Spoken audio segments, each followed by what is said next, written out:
जोहार। आज के झारखंड शिक्षा समाचार में आपका स्वागत है। आज की पहली खबर के साथ जर्खंड एकेडमिक काउंसिल जेक ने मंगलवार को प्राइमरी टीचर्स ट्रेनिंग परीक्षा के नतीजे घोषित कर दिए हैं। इसमें 98.34% अभ्यर्थी सफल घोषित हुए हैं। परीक्षा में 4,905 परीक्षार्थी शामिल हुए थे। इनमें से 4,810 प्रथम श्रेणी से पास हुए हैं। पुरुष अभ्यर्थी 98.33%, वहीं महिला 98.29% उत्तीर्ण रहे हैं। मंगलवार को जेक के चेयरमैन डॉक्टर अरविंद प्रसाद सिंह ने रिजल्ट जारी किए हैं। उन्होंने कहा कि रिजल्ट पहले ही तैयार कर लिया गया था, लेकिन लॉकडाउन के कारण जारी नहीं कर पा रहे थे। मालूम हो कि यह परीक्षा 21 नवंबर से 26 नवंबर 2019 तक हुई थी। इधर कोरोना के बढ़ते प्रकोप को देखते हुए इग्नू ने नामांकन से लेकर असाइनमेंट और परीक्षा फॉर्म जमा करने की तिथि को बढ़ा दी है। अब ऑनलाइन परीक्षा फॉर्म और री रजिस्ट्रेशन फॉर्म 30 जून तक जमा किए जा सकते हैं। इसके साथ ही assignment, project report, field journal, dissertation, internship भी 30 जून तक जमा कर पाएंगे। मालूम हो कि यूजी पीजी में ऑनलाइन नामांकन 31 जुलाई तक किए जा सकते हैं। इधर राज्य के सरकारी हाई स्कूल और +2 स्कूलों में विभिन्न कक्षाओं में नामांकन में अभिभावकों को लिए जाने वाले शुल्क से छूट मिल सकती है। स्कूली शिक्षा एवं साक्षरता विभाग इन पर मंथन कर रहा है कि उक्त शुल्क किस स्तर के आदेश से स्कूलों में लिए जा रहे थे तथा इस शुल्क को किस प्रकार से माफ़ किया जा सकता है।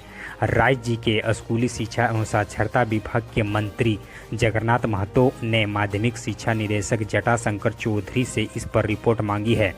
साथ ही उन्होंने शुल्क माफ़ करने की संभावनाओं की जानकारी मांगते हुए आवश्यक कार्रवाई का निर्देश दिया है। मंत्री ने आदेश के बाद माध्यमिक शिक्षा निदेशक इस पर विभागीय पदाधिकारियों के साथ चर्चा कर रहे हैं। इधर सीबीएसई ने टीचर्स एंड प्रिंसिपल्स अवार्ड के लिए आवेदन मांगे हैं। 10 जुलाई तक ऑनलाइन आवेदन किए जा सकते हैं। इस बार 61 शिक्षकों को अलग अलग कैटेगरी में अवार्ड दिया जाएगा। सीबीएसई ने सोमवार को प्रिंसिपल और शिक्षकों से आवेदन लेने के लिए पोर्टल खोल दिया है। आवेदन पोर्टल पर जाकर ऑनलाइन किया जा सकता है। टीचर्स को अपने सारे डॉक्यूमेंट फ़ोटो सहित देने होंगे। मालूम हो कि बोर्ड के द्वारा हर साल 5 सितंबर को शिक्षक दिवस के दिन चयनित शिक्षकों को पुरस्कृत किया जाता है। इधर राज्य के स्कूलों ने कक्षा 8वीं के 7500 विद्यार्थियों का आंतरिक मूल्यांकन का अंक जेक को नहीं भेजा है। इस कारण उसका रिजल्ट जारी नहीं हो पाया है और 9वीं में प्रमोट नहीं हो पा रहे हैं। 8वीं में इस वर्ष विद्यालय स्तर पर आंतरिक मूल्यांकन का प्रावधान किया गया था। जेक ने स्कूलों को ऑनलाइन नंबर भेजने को कहा था। इसके बाद भी विद्यालयों ने अंक अपलोड नहीं किए। स्कूलों ने इनकी जानकारी जेक को दी है। साथ ही आंतरिक मूल्यांकन का अंक अपलोड करने का एक अवसर और मांगा है।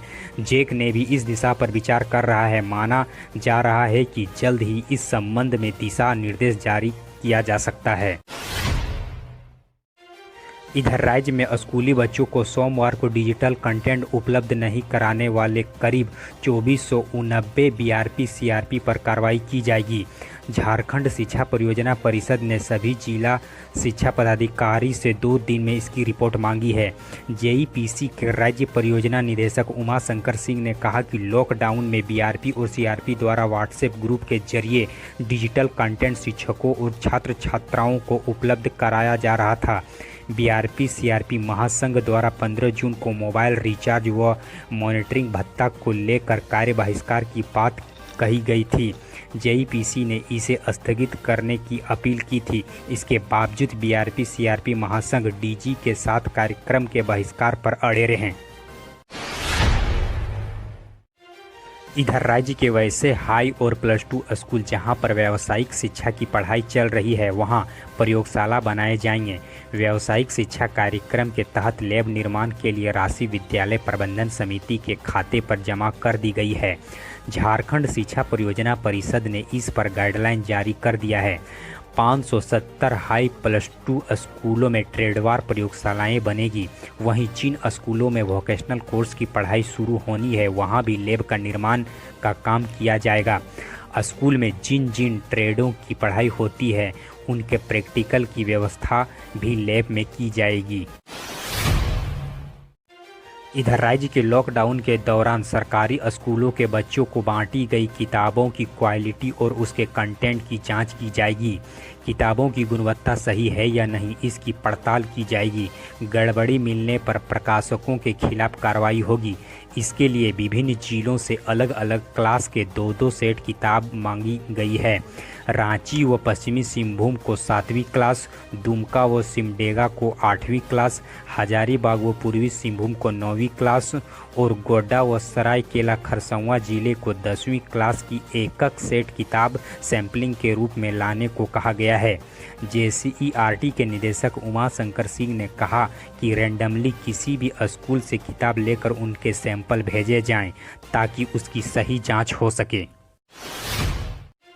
इधर केंद्रीय माध्यमिक बोर्ड CBSE ने बच्चों को रचनात्मकता को परखने के लिए पहली बार एक विशेष सीरीज की शुरुआत की है।